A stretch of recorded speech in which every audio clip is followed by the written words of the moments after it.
Welcome.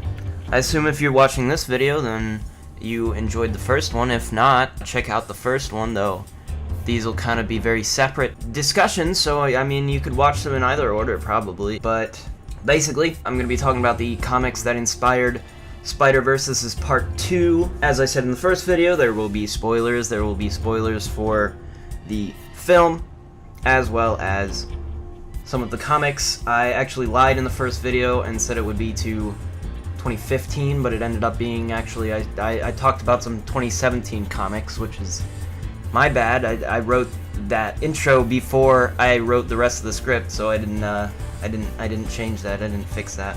But yeah, without further ado, let's get started with the rest of this video, part 2.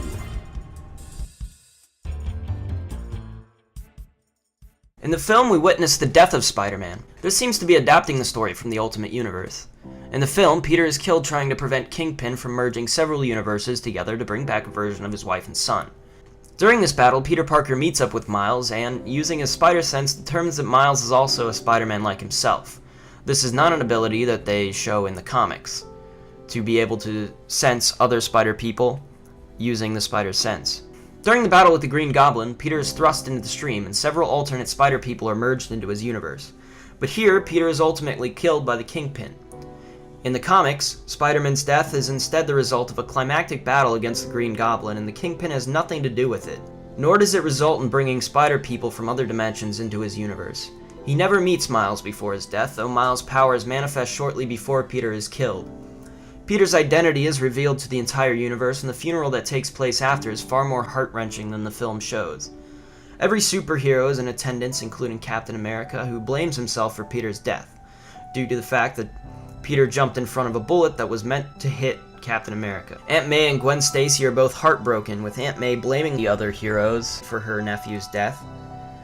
Gwen Stacy has a short interaction with Miles at the funeral, but the ultimate version of Gwen Stacy, this Gwen Stacy actually being a clone of the original Ultimate Gwen Stacy, who was killed by the Carnage symbiote, but let's not get too much into that, as that'll just make things very confusing. She doesn't appear in the film, probably to avoid confusion between her and Spider-Gwen. In the film, Mary Jane Watson gives the eulogy, but this is not the case in the comics.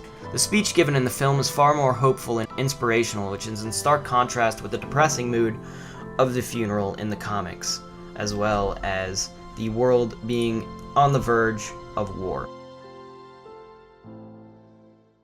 In the film, an older, washed-out Peter Parker meets up with Miles after being sucked into his universe. This seems likely to be an adaptation of the Spider-Man storyline, SpiderMan, M-E-N, storyline from the comics published between August and November 2012.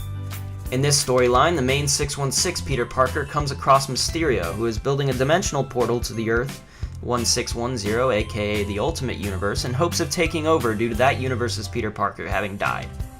Peter ends up being sucked into the portal himself and ends up in a world where everyone knows Spider-Man's identity and is mourning his death. Peter meets up with Miles and they work together to defeat Mysterio and send Peter back to his own universe. This implies that the older Peter Parker in the film is supposed to represent the main 616 Peter Parker, but there are quite a few differences between the two Peter Parkers. In the film, this Peter did not die and grew up and eventually married Mary Jane Watson. His Aunt May died and Peter and Mary Jane grew apart and split up. This is a reference to the One More Day storyline in the comics, which saw Aunt May die only for Peter to make a deal with Mephisto, sacrificing his marriage to bring back his Aunt May. In the film, it is implied that they split up due to Peter not wanting to have kids, and this caused him to become depressed and gain a lot of weight. The Spider-Man, M-E-N, storyline is also notable for having this older Peter Parker meet up with Aunt May, Gwen Stacy, and Mary Jane Watson.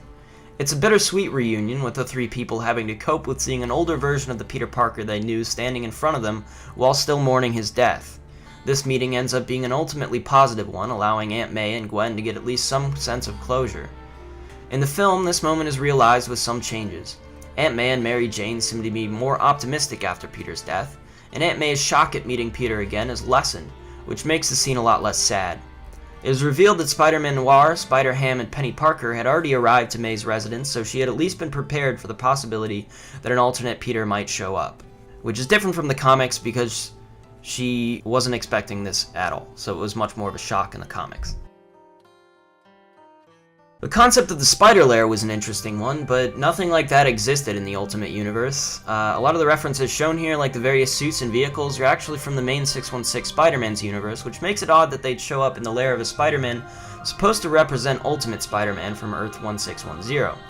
Obviously, it's just an excuse to put in some fun little Easter eggs to Spider-Man's history, but it does indicate that this universe's Spider-Man may have had closer ties to 616 Spider-Man than Ultimate Spider-Man. The version of Green Goblin, as well as Peter Parker's death and Miles taking up the mantle in his wake, is very distinctly reminiscent of Ultimate Spider-Man, so it's safe to assume it's a bit of a mishmash. Lastly, let's discuss the remaining two alternate Spider-Men with large roles in the film, SpiderMan Noir and SpiderHam. SpiderMan Noir is an alternate history version of Peter Parker who existed during the Great Depression. His native Earth is called Earth 90214, and his background is quite similar to 616 Peter, just in a different setting.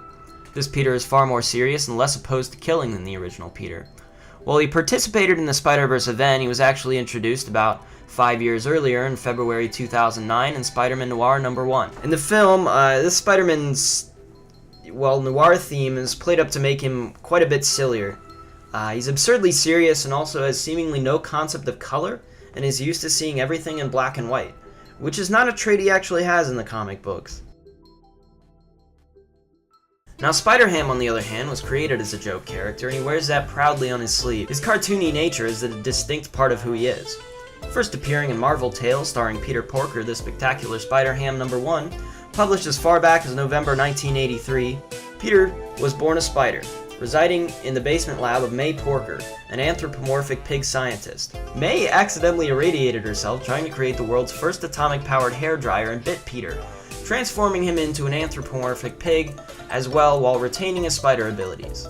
Peter lives in a world full of anthropomorphic animal versions of the popular 616 heroes and villains, such as Captain America and Dr. Doom, and it is exactly as ridiculous as it sounds. Obviously, the 6 Spider people that appear in the film are not the only ones to appear in Spider-Verse, but they are some of the most popular ones. Spider-Gwen especially was extremely popular and earned her own series after Spider-Verse concluded. In the comics, they all retained their ability to travel between dimensions and would visit each other often. And there was even a group called the Web Warriors, which worked to prevent spider-related catastrophes between dimensions, of which Spider-Gwen and SpiderHam were both members. In the after-credits scene, we are introduced to Miguel O'Hara, aka Spider-Man 2099, as well as the Spider-Man from the old 1960s cartoon, reenacting a popular meme based on a scene from the show. This after-credits scene may be foreshadowing a storyline close to the original Spider-Verse storyline, but that remains to be seen. Anyways, that's all I got for you guys today, and I hope you enjoyed this video. Please like and subscribe if you enjoyed, and leave a comment if you feel like it. I don't know how many videos I'll be making like this, as they take a lot of time to make, but I do have a lot of fun making them, so let me know if you'd like to see more. In the meantime, I've done a lot of Let's Plays in the past, so feel free to check those out if you're interested. Thanks for watching, and I'll see you guys next time. Later.